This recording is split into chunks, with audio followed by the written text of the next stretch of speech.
This week in post, it's all about two contrast tools in ON1 Effects.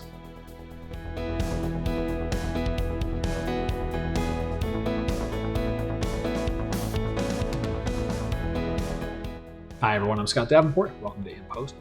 So today, talking about two contrast filters that are in ON1 Effects.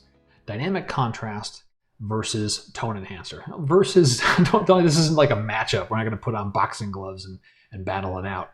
But where this all came from is I did an article, or a video rather, for ON1, and in one point I used the tone enhancer to add a little more detail as opposed to using dynamic contrast. I got into some very interesting email conversations with one of the viewers, Bruce. He's been following the blog and saw that particular video. And so he started running some experiments comparing dynamic contrast versus tone enhancer to see which one, how things just differed. And I thought it'd be good to illustrate that just with one photo here. And really the point here is going to be that it's not like one is better than the other, but it's a little more about what are the takeaways if you're looking at using one versus the other. So let's just pop over here. I've got this just random photo out of my library. I think this is in Brussels.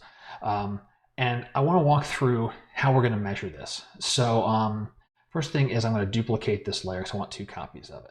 So the first one, make it a smart layer, double click. We're going to call this one dynamic contrast because we'll treat that with dynamic contrast, and we'll call this one tone enhancer version. I'm going to turn off, actually before I do that, I'm going to change the blending mode of the top to difference, and you're going to see a completely black screen. What does that mean? There is absolutely no difference between these two layers, and I've done nothing to them other than duplicate it.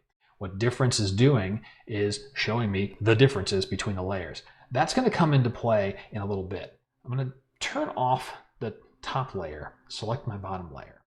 Now let's bring this into into Effects and apply a dynamic contrast filter. Now based on Bruce's experiments, he did some extensive things with comparing natural. And I'm just going to start with that. So here's natural, nothing else done to it, just apply. So very straight and simple. So now we have a natural dynamic contrast setting here.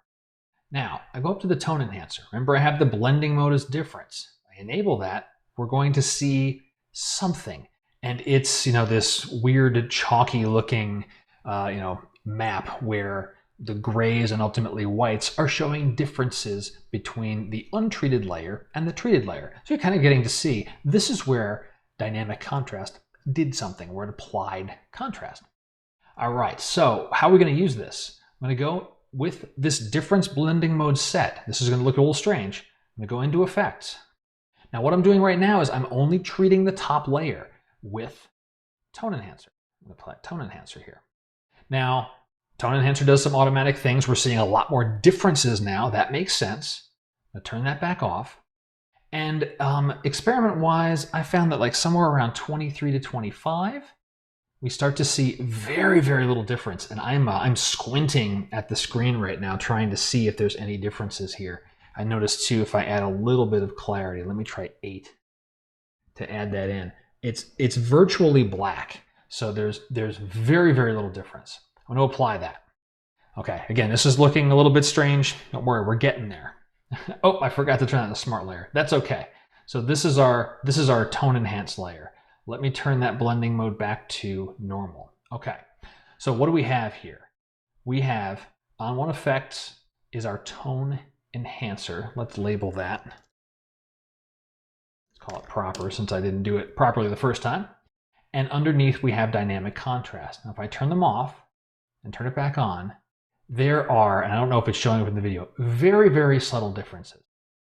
If we look at this section of houses here where there's a fair amount of highlights, if I turn back on tone enhancer, we see a tiny shift. Turn it off. Let's zoom into that area, kind of right around here. Let me hit that again. So right now we're looking at dynamic contrast. We turn on tone enhancer. Off, on again, off, on again. One more time.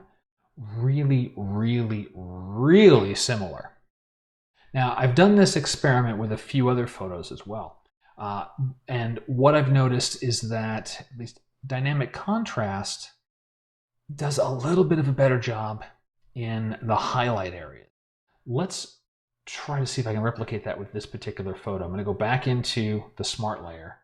Let's remove our tone enhancer. Let's go back into our dynamic contrast smart layer. Before I forget, set that to a smart layer. Okay, dynamic contrast, back in the smart layer. And we'll just increase dynamic contrast a fair amount. Let's do 25s across the board. And I forget exactly what Bruce had determined was pretty close for 25s here, but we're going to do that. And now in the tone enhancer, switch that to difference. Let's turn it back on. We're seeing much more of a difference now, so this is a little more pronounced. Into effects, we'll add our tone enhancer filter and see if we can rein that back in. Turn in auto and trying to get the differences to 0. Let's start at 50. That's pretty close. Let's go higher. Too much. And I'm just kind of nudging the slider in either direction. Let's see, let's pop up clarity a little bit.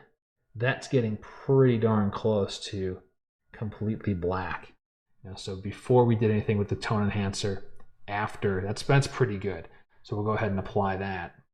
Now let's see, now that we've got a more pronounced difference, let's see if we can notice deltas between the way these filters work. Switch that back to normal. So now we're looking at tone enhancer. I'm going to turn off tone enhancer. And it's a little crisper with dynamic contrast. Now I'm noticing like this particular spire, and I guess this may be a part of an old church, and these tiles, these look a little bit fuzzy. And I think some of that might have been my camera technique. But if I turn off tone enhancer, these are a little crisper, these shadows are a little richer, the highlights are a little better. It's just better. You can also see that difference here on the street. This is dynamic contrast, this is tone enhancer. And I know this is subjective, but overall, I seem to like dynamic contrast a little bit more. So what's the whole point of this experiment? Well, there's certainly some different math going on between the two filters. The different sliders operate in different ways.